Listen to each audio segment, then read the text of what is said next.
You've seen us replace the start button on a newer Seadoo.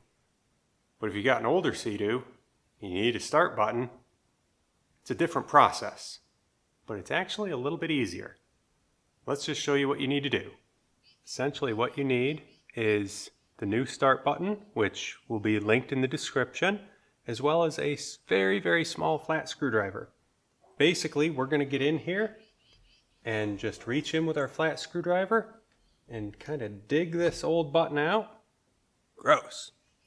Then take our new one in and just squeeze that in. Work it in with the flat screwdriver until it sits in there just right.